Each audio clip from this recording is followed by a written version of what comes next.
বন্ধুরা, আজকে আবার একটা রেসিপি নিয়ে চলে এলাম।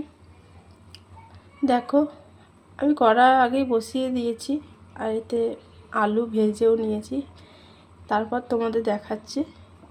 এতে আমি করব আলুর দম। আলুর দম তো অনেকেই অনেক রকমভাবে করে। আমি সিম্পল ঘরে যেরকম খাই নর্মালি সেরকমভাবেই করব। তো দেখো, তেল গরম হয়ে গেছে। এবার এতে কী দেবো দেখাচ্ছি। তুমি দিয়ে দিলাম গোটা গরম মশলা, এতে দিয়ে দেবো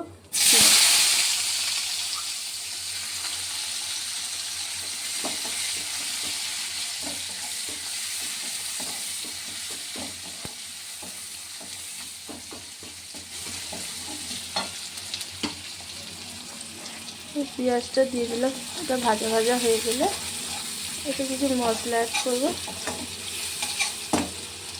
চলো ভাজা হোক।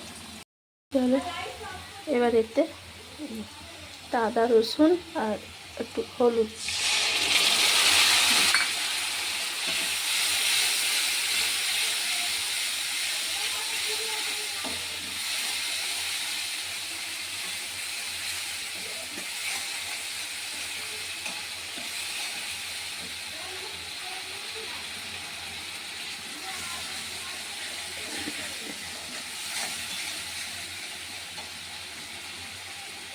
এবার এতে দিয়ে দেবো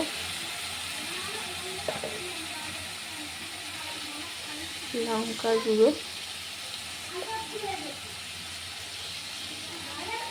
ভাজলেই করবো।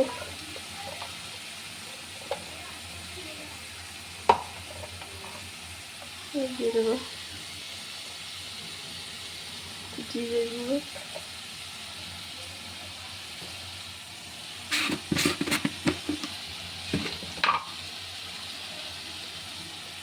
একটু নুনও দিয়ে দিচ্ছি, কারণ আলু ভাজার সময় নুন দিয়েছিলাম, তবু একটু মশলাটা দিয়ে দিলাম।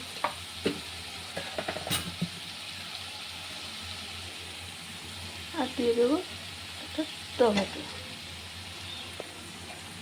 এবার এটাকে কষাবো। বন্ধুরা, এইভাবে মশলা আমার কষানো হয়ে গেছে। এবার এতে আমি দিয়ে দেবো ভেজে রাখা আলুগুলো।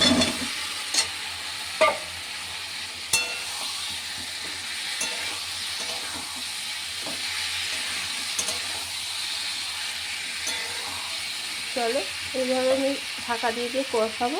কষানো হয়ে গেলে তোমাদের দেখাবো কেমন হয়েছে। বন্ধুরা, আলুর দম তো আমার কষানো হয়ে গেছে। বুঝো, এতে একটু ধনে পাতা দিয়ে দেবো, একটু জল অ্যাড করবো।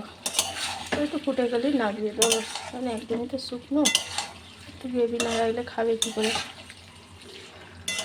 দেখো, তোমাদের যদি ভালো লাগে একটা সাবস্ক্রাইব করে দেবে। একটু জল দিয়ে দিচ্ছি, আর দেবো না, এতটুকুই থাকবে। একটু ফুটে গেলে নামিয়ে নেব। চলো আজকের মধ্যে এতটুকুই। যদি ভালো লাগে তো এই বন্ধুর পাশে থেকো সবাই। টাটা।